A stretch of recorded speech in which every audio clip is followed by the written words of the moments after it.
Here is your two-step master plan for getting your first radio play. 1, write and record a great song. 2, get that song in front of the ears of the relevant DJ. There is nothing you can do about how that DJ's ears react to your music. Assuming you have written and recorded a great song, your job is this: maximize the chances of DJs open to playing your music, listening to your music. Whether you're from Notts or a remote part of Russia, that is your goal. We're going to talk about how you do that. Later in this vid, we'll talk about Nottingham radio specifics, including chatting about the big boy, BBC Introducing.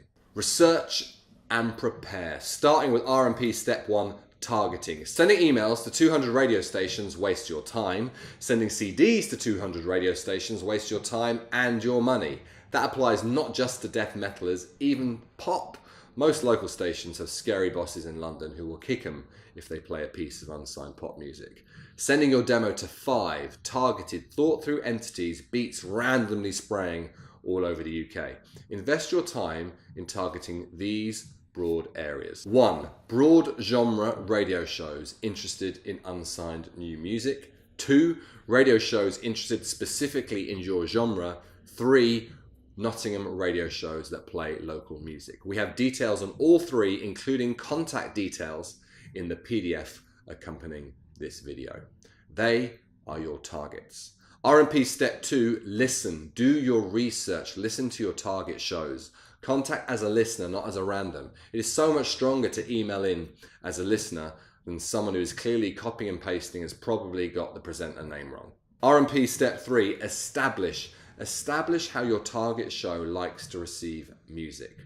Send the human you want to listen to your music the way they want to be sent it. Remember, your job is to maximize the chances of your music being heard. Why send a CD to someone who says on their Twitter, only send them SoundCloud links? I repeat, send the human you want to listen to your music the way they want to be sent it. If you take nothing else from this natter, process that. R&P step 4, get game ready. Put everything in place so that when you send that first song, you are ready to take advantage of any energy it creates if it gets played.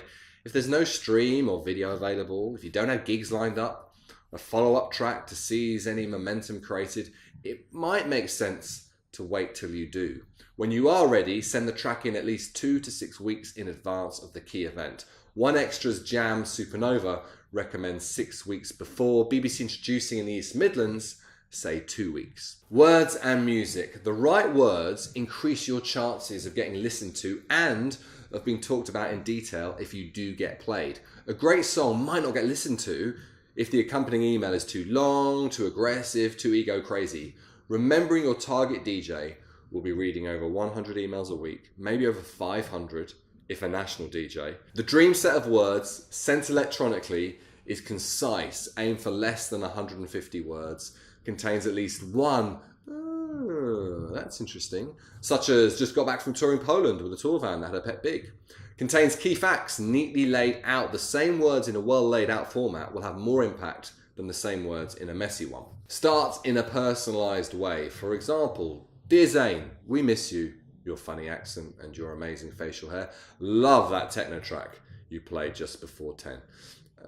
Actually, probably don't mock accents or facial hair, or in my case, anything to do with hair.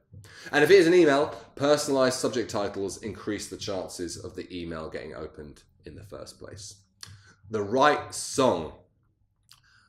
I may have lied to you when I was going on about there is nothing you can do to impact how DJs' ears react to your music. There is. And it links into your key job here of maximize the chances of DJs open to playing your music, listening to your music. The thing you can do is send the right song, which means send the most appropriate song. It's true you can do nothing, re how that DJ's ears react to the specific piece of music, but with research you can maximize the chances of them listening to a track of yours that their ears are most likely to react positively to. DJs will stop listening to your song after as little as 20 seconds if they are not enjoying what they are hearing and or feel it's not appropriate for their show. So send your track that you think, having listened to their show, fits best with the show and which does not have a 97-second panpipe intro before kicking in. Which brings us to the subject of the person liking your song but not thinking it's appropriate. They may have personally loved your 7-minute prog rock epic, but at 7 minutes, you have drastically reduced the chances of getting played. Six Music's Tom Robinson is on record saying a 2-minute song is twice as likely to get played as a 4-minute one. By sending the most appropriate song, the track you love that kicks in the earliest, that's been edited for radio lengthwise, that's been edited for radio naughtiness-wise, is clearly and accurately labelled, you maximise the chances of your song being listened to and of being played. You need to send the right song the right way. You've established via research any specific ways specific DJs want to receive music. Acknowledging that is our backup formula. Your email should contain 2 links. A streaming link, which in one click enables the DJ to hear your track, plus a download link, which in one click enables them to download your song. This means the DJ can easily hear your music and in one click download it if they like the song. You have not forced them to download initially or to email you for a link. Both actions take time, decreasing your chances of airplay. You've also avoided clogging their inbox with unsolicited MP3s, which will get deleted. Warning, unless you pay, we transfer links only last 7 days. Don't send a link which may have expired by the time the DJ opens your email. Heads up, Dropbox is free and will last forever, assuming you don't delete the file. Finally, make sure you tag files correctly and name CDs correctly. A couple of extra notes. Obviously, a lot of the above is different if you're using the BBC uploader. No issues there with clogging up inboxes. Plus, all this radio chat and not a mention of every musician's trusty radio steed, the plugger. This vid is about your first radio play. We will chat about radio pluggers in a later video. We mentioned 3 main sets of possibles. 1, shows outside knots that play unsigned music from anywhere. 2, shows into your specific genre. 3, shows here in knots. A 4th, local radio stations outside of knots that you have a personal connection to. Always a great one for students and or for people who've moved school a lot. We can't help you on that one because we don't know your family tree. But we do list out the first 3 in the PDF accompanying this vid, available in the biog below. The radio biggies in Nottingham being BBC Introducing and Kemet FM. You've absolutely got to get involved with the BBC uploader and totally should be sending Jackie P, Kemet FM's breakfast show host, lover of all genres, your music. Details in the PDF. And if DJs don't get back to you, outrageous, I know.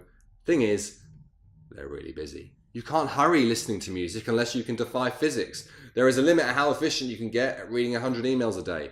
So have some empathy with your targets and do not take it personally if they don't get back to you immediately. Remember the importance of follow-ups. It may take 3 or 4 awesome, warm, precise emails to get a response, but you will get there as long as you do the whole consistent, friendly, persistence thing and don't go batshit crazy on them. And remember, it really helps if you're fucking good.